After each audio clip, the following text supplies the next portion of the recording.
Hello, my name is Jane Forlemu. I'm from Cameroon. I'm married and we're blessed with 3 little boys. Today I'll be presenting to you my interpersonal communication project, which is actually a summary of my interpersonal growth throughout this course. I'll indicate to you when we need to move to the next slide by simply saying next slide. Next slide, please. As an overview of this project, I will introduce to you what interpersonal communication is. I'll talk about enlarging the conversation. I will present to you my overarching goal. I will talk about my background in behavioral blend and how that has influenced and shaped my identity. I will also present to you potential barriers in my interpersonal context. I will talk about noise pollution in communication. And I would conclude with an action plan on how I intend to reach my overarching goal. Next slide, please. So just what is interpersonal communication? Interpersonal communication is a subset of communication. And as Stewart identifies, interpersonal communication refers to when two people talk and listen to each other in ways that acknowledge their personality, their presence, rather than their role. For example, talking to someone as an individual rather than in his role as an usher, for example.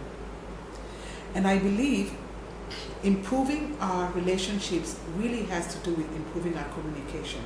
Because again, as Stewart identifies, the conversation is the relationship. And this is where enlarging the conversation comes in. When we can identify specific needs and do something about meeting those needs, that is what enlarging the conversation is all about. Identified needs plus intentional resourcing equals enlarging the conversation. Next slide, please. Throughout the course, I've had a lot of insight about areas where I can improve on in my interpersonal context. But my overarching goal I have identified is actually to devise strategies to make communication more effective for me, because I believe this is where improving my relationship would actually begin. Next slide, please. In order to understand where I'm going to, it's important to understand where I'm coming from and how my beliefs and my background have shaped me, so I can see where the gaps are and know what to improve on. I was born into a family of 6 children. I'm the second child and the first girl. And I believe my birth position has influenced such qualities in me as being liking stability and consistency. And all of this is in a bid to be an example to my younger siblings. I grew up with both parents. My mom particularly is a humble person. She's very passive and she sees herself as just another person. I think this has influenced my personality in that I'm not as assertive as I would like to be. I'm of African descent, and what that tells you is I am from a collectivist cultural background where I see myself in terms of a we group rather than as an individual, and I believe this has much to do with my identity today. Next slide, please. Equally of importance is understanding my behavioral blend and how I respond to interpersonal communication contexts or situations. Let's take a look at the DISC personality profile. According to Carbonell, the DISC personality profile represents 4 types of human model behaviors. The D is for people who are domineering, they're directing, they are demanding, and they're determined. Such people are generally assertive and very direct in the way they do things.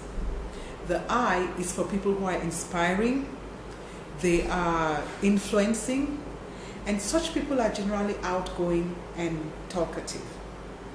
The S is for people who are shy, they're security oriented, they like stability, and these kinds of people are typically easygoing and amiable. They love to make friends. And the C is for people who are competent, they are also compliant, they're contemplative, and they're generally analytical, and in their analytical nature, it makes them very precise in the things they do or in the way they love to do things. So just where do I fall in all this? According to Carbonell's Uniquely You personality test, It identifies me as an SC personality type. What this means is I'm easygoing and I love to make friends. In my bid to be friendly, I think I tend to self-disclose a little bit more than I typically should.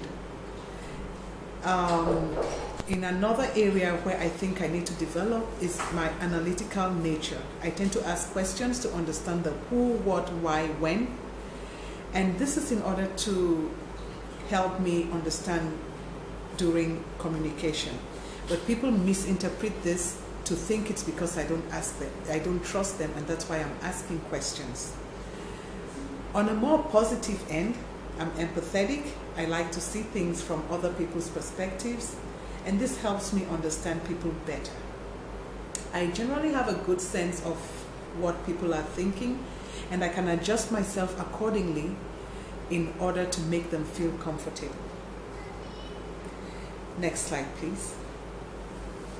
Some of the potential barriers in my communication context I have identified are listed here and how I intend to deal with each one of them.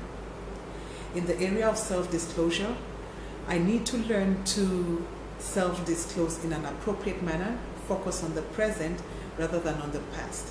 And I also need to learn to reserve my emotions and not be not as open as I typically should, once I realize that the other person is contemplative or not as trustworthy as I expect.